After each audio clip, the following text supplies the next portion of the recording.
Hey guys, well here we are, APUSH in the time of COVID-19. So I got some exam information updates for you all that I'm going to share with you here so you can start preparing for what's coming at you. So brace yourself, the AP exams are coming.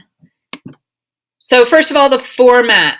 The exam prompt will cover periods 3 through 7, and you can use periods 1 and 2 for sure for contextualization. I'm still trying to get some clarification on whether or not you can use period 8 and 9 for contextualization, but you could definitely use it for the complex understanding point. It'll be a 45-minute DBQ essay.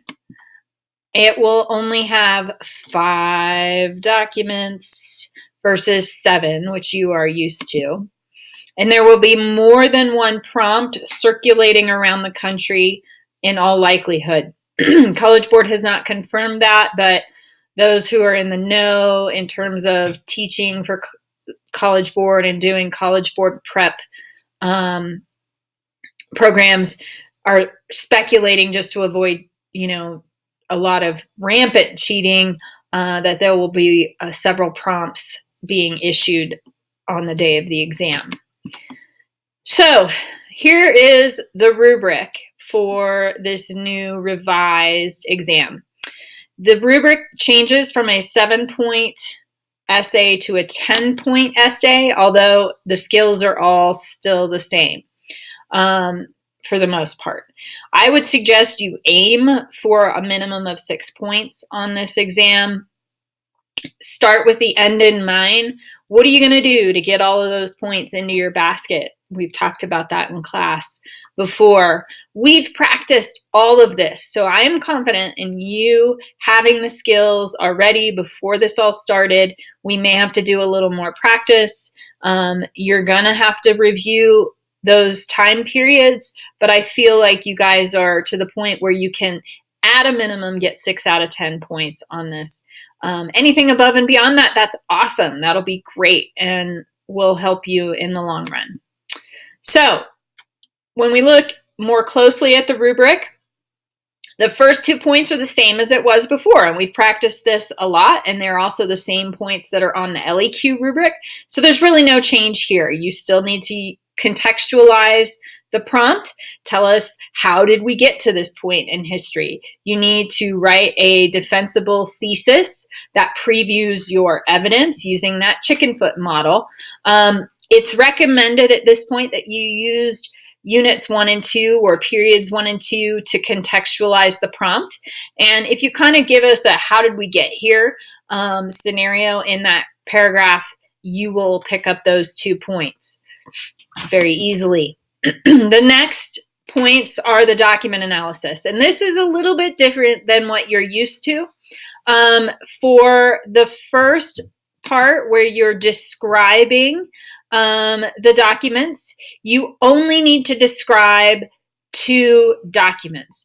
And when you describe them, you need to actually talk about the content of them. The letter by Martin Luther King, and write about them. Remember, we're not quoting. Do not ever quote the documents, and that's still in effect with this new rubric.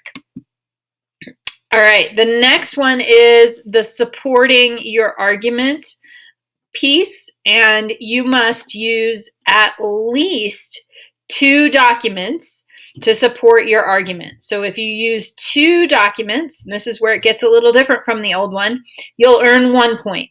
If you use 4 documents to support your argument, you will earn 2 points.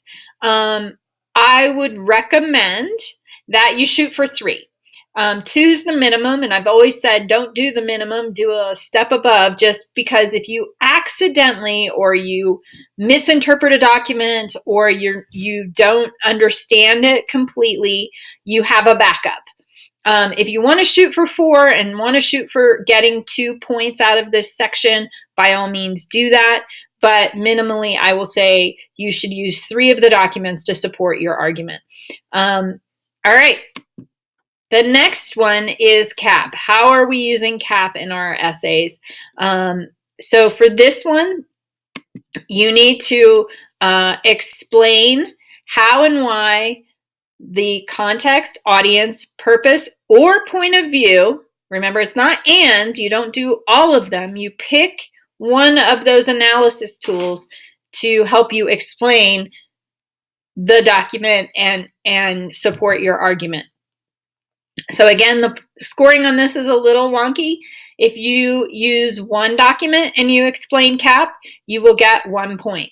If you explain 2 documents using CAP, you will get 2 points in this area. So minimally do 1, shoot for 2, so that you have that coverage in case you misanalyze. All right, the next part is using specific outside historical evidence.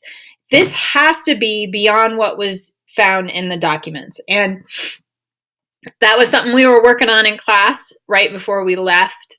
One of the things I did notice in the last essay is a lot of you were trying to talk about evidence that was already evident in the documents. So let's make sure that we're finding relevant arguments and evidence to support our argument outside of the documents themselves. So you have to write, I would say, 2 sentences per piece of evidence that you use. And so what is your evidence?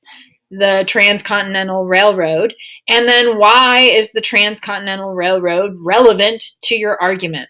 So that'll guarantee that you get 1 point. If you choose 2 pieces of outside evidence to support your argument, you would earn 2 points here. So minimally 1 is what you need. So then the next is the complex understanding. This hasn't changed at all. And what was really funny is that when I was sitting in on a teacher webinar about this, they were calling this the unicorn point. And we really haven't gotten much into it. It is very challenging. I know some of you have tried. Some of you have tried successfully. Continue to try if you choose to. But remember, it's only 1 point out of this 10-point rubric. So really, you should be focusing your energies in your document analysis, your contextualization, thesis statement, and your outside historical evidence. This would be a bonus on the tail end of all of that. So prioritize it last. Make sure you're picking up your points in other areas of the rubric, and don't worry so much about this unicorn point. All right, so the score breakdown, this hasn't been announced by College Board yet, but this was the speculation among the AP teachers nationally, that if you earn 5 or 6 points on this rubric, you will earn an AP score of a 3 on the exam, likely. That would be passing. A 7 or 8 would be a 4. And we typically think of 4s in the B range in an AP class. And then a 9 or 10 is exemplary. That would be a score of a 5. So that hasn't been pushed out yet, but that's probably what it will look like as we go forward. All right, so load your basket. Get as many of those points as you can. Shoot for a minimum, I would say, of 6 points, which would be passing, and getting us all to that passing score. And at this point, I think every single one of you is capable of that. All right, so there you go. Let's meet sometime soon and talk about this and see if we have any questions. All right, you guys, miss you bunches. See you soon.